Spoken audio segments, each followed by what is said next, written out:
பத்தி என்ன தெரியும் உங்களுக்கு? பாம்ப பத்தி என்ன தெரிஞ்சுக்கணும்? பாம்பு சக்தியோட வடிவம்.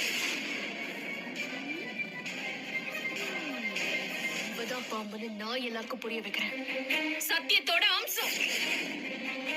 அது தெரியுமா உங்களுக்கு? மனுஷங்களால தெய்வங்களை கையெடுத்து கும்பிடத்தான் முடியும். ஆனா நாகக்குழ, நாக கிரீடம், நாக கவசம்னு நாக ஆபரணமா தெய்வங்களோட அம்சமாவே இருக்கிறது பாம்புங்க தான்.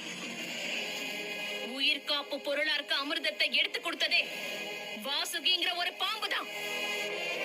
காக்கும் கடவுளா இருக்க பெருமாளுக்கு தலைமாட்டு காவலா இருக்கிறது ஆதிசேஷனுங்கிற பாம்பு தான். உலகத்தை ஆடுற ஈசனுக்கு கழுத்து மாலையா இருக்கிறதும் பாம்பு தான்.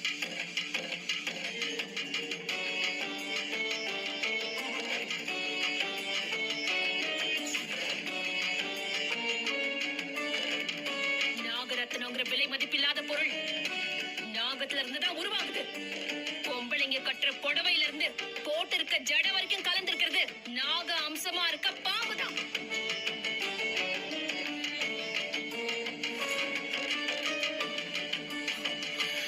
பிரபஞ்சத்துல ரகசியமா இருக்கிற ஒவ்வொரு அம்சமும் நாக கட்டுப்பாட்டுல தான் இருக்கு.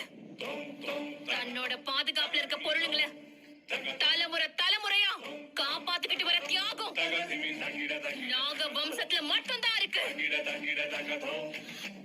இப்படிப்பட்ட பெருமைகளோட இருக்கிற பாம்ப மனுஷங்க எதிரியா பாக்குறாங்க, பார்த்த இடத்துல ஆட்டிக்கிறாங்க.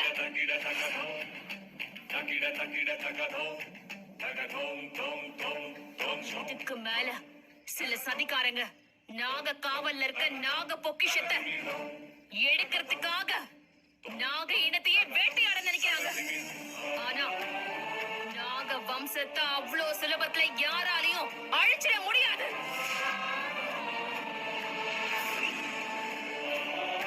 நாகத்துக்கிட்ட அன்பை காட்டுறவங்களால மட்டும்தான் நாக பாசத்தை பார்க்க முடியும்.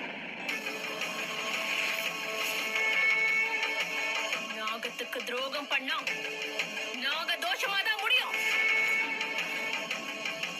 நாக தோஷத்தை சம்பாதிச்சவங்கள ஜென்ம ஜென்மத்துக்கும் நாக தோஷம் தோற்கும்.